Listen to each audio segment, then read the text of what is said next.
Hi guys, welcome to our channel mister సిసింద్రి.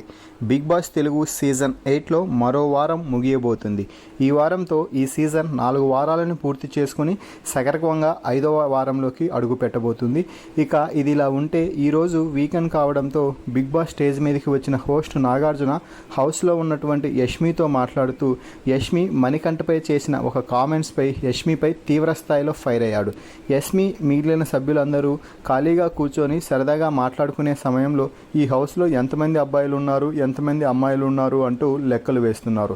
ఈ సమయంలో మణికంఠ ఒక్కడే పక్కన కూర్చొని ఉంటే మణికంఠని అబ్బాయిలల్లే కానీ లెక్కలేకి తీసుకోలేదు యష్మి వాడిని అసలుకి లెక్కలేకి తీసుకోవాల్సిన అవసరం లేదులే అబ్బాయిలల్లేకి అంటూ చాలా చులకనగా మణికంఠనైతే మాట్లాడింది. దీనితో మణికంఠ అప్పుడే చాలా తీవ్ర స్థాయిలో ఫైర్ అయ్యాడు. ఎంతవరకు కామెడీ చేయాలి అనేది ఒక లిమిట్ అయితే ఉంటుంది. ప్రతి ఒక్కరికి ఒక స్పేస్ ఇవ్వాలి.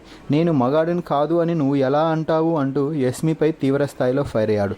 అయితే అప్పుడు యష్మి కనీసం ఒక సారీ కూడా చెప్పకుండా నేను అనలేదు అంటూ మణికంఠని తీవ్ర స్థాయిలో ఫైర్ అయింది మణికంఠపై. మొత్తంగా యష్మి తనది తప్పు పెట్టుకొని కూడా మణికంఠ మీద ఫుల్ ఫైర్ అవ్వడంతో ఈరోజు నాగార్జున మరోసారి ఆ గొడవని బయటకు తీయడం అయితే జరిగింది. అయితే ఇక్కడ కూడా నాగార్జున ముందు యష్మి బుకాయించడానికి ప్రయత్నం చేయడంతో నాగార్జున ఇక చేసేదేం లేక బిగ్ బాస్ని వీడియో అడిగి ప్లే చేయించడం జరిగింది. వీడియోలో చాలా స్పష్టంగా యష్మిది తప్పు ఉంది అని తెలియడంతో మణికంఠ మాట్లాడుతూ, సార్ నేను ఆ రోజు కూడా చెప్పాను, ఎంతవరకు ఒక లిమిట్ స్పేస్ అంటూ ఉంటుంది కామెడీ చేయడానికి, దాన్ని దాటి తీసుకోవాల్సిన అవసరం ఎవరికీ లేదు. దాన్ని దాటుకొని రావాలి అంటే వారు క్లోజ్ ఫ్రెండ్స్ అయి ఉండాలి, లేదా వాళ్ళిద్దరి మధ్య ఖచ్చితంగా ఎంతో కొంత ర్యాపో ఉండాలి. మన ఇద్దరి మధ్య అంత ర్యాపో లేనప్పుడు అలా మాట్లాడకూడదు అని చెప్పినా కూడా యష్మి కావాలనే నన్ను ట్రిగ్గర్ చేసేలా మాట్లాడుతుంది అంటూ చెప్పడంతో నాగార్జున మరోసారి యష్మికి ఫుల్ క్లాస్ పీకాడు. మణికంఠ మగాడా కాదా అనేది నువ్వేమైనా చూసావా యష్మి? నువ్వు అలా ఎలా మాట్లాడతావు? అలా అంటే ఎవరైనా ఫీల్ అవుతారు కదా. ఇప్పుడు నిన్ను అమ్మాయివి కాదు అంటే నువ్వు ఫీల్ అవ్వవా అంటూ రివర్స్ కౌంటర్ వేయడంతో యష్మి ఎమోషనల్ అయ్యి కన్నీళ్లు పెట్టే ప్రయత్నం అయితే చేసింది. దీంతో యష్మిని కూర్చోబెట్టేశాడు నాగార్జున.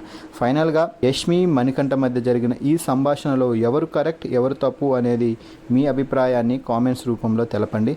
అలాగే మరిన్ని బిగ్ బాస్ అప్డేట్స్ కోసం మన ఛానల్ని చూస్తూ ఉండండి. Please subscribe our YouTube channel mister సిసింద్రి.